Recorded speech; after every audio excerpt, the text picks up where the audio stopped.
1 तारीख को फिर सुनवाई है। मुझे न्याय व्यवस्था पूरा भरोसा है। मैं भी इधर हूँ, आप भी इधर हैं और अब जो है जो भी न्याय प्रणाली है उसको फुल श्रद्धा के साथ नमन करते हुए 1 तारीख को। अभी सिर्फ आप लोगों की जानकारी के लिए है कि आज राज्यपाल जी की जो एंट्री बेल थी वो एक्सटेंड हो गई है नेक्स्ट डेट तक के लिए, और नेक्स्ट डेट पे हमारी बातें ऑनरेबल कोर्ट सुनने को तैयार हैं और उन्होंने हमें कहा है कि हम अपनी बातें कोर्ट के सामने रखें।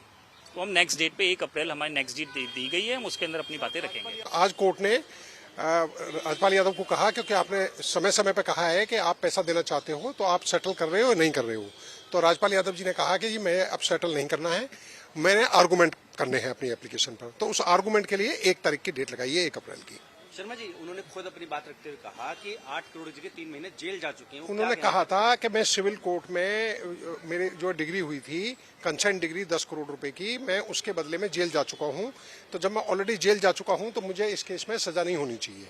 लेकिन कोर्ट ने कहा कि वो दूसरा मैटर था, और आपने क्योंकि 28 जून के ऑर्डर में आया हुआ है आपके एडवोकेट से कि भाई हम सेटल करना चाहते हैं, हम मेरिट पर आर्गू नहीं करना चाहते हैं, तो इसको ध्यान में रखते हुए आप 1 अप्रैल को आर्गूमेंट करें।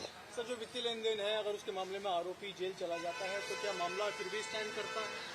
वो जो राजपाल यादव जी जो जेल गए थे वो गए थे सिविल मैटर में, और ये क्रिमिनल मैटर है, ये अलग होता है। क्रिमिनल मैटर 138 का केस चल रहा था, उसका केस चल रहा है यहाँ पर। सिविल मैटर इस समय के लिए एक तरीके से पूरा हो चुका है, क्योंकि 3 महीने की सजा काट चुके हैं। आज उनकी एप्लीकेशन लगी थी further suspension of sentence grant होने की या नहीं, तो कोर्ट ने ऑब्जर्व किया कि ये कहीं भाग नहीं रहे, ठीक है, इनका मेरिट पे भी एक बार केस सुन लेते हैं।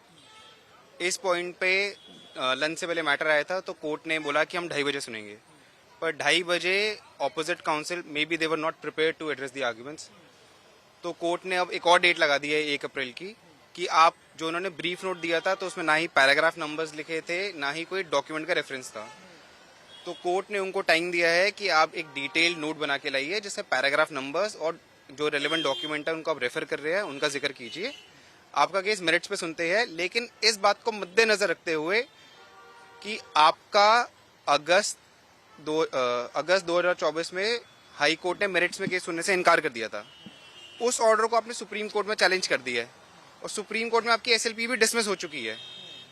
तो क्या अब आप मेरिट पे कोई आर्ग्यूमेंट कर सकते हैं? नहीं, इस बात को सोच के अपना आर्ग्यूमेंट करिए।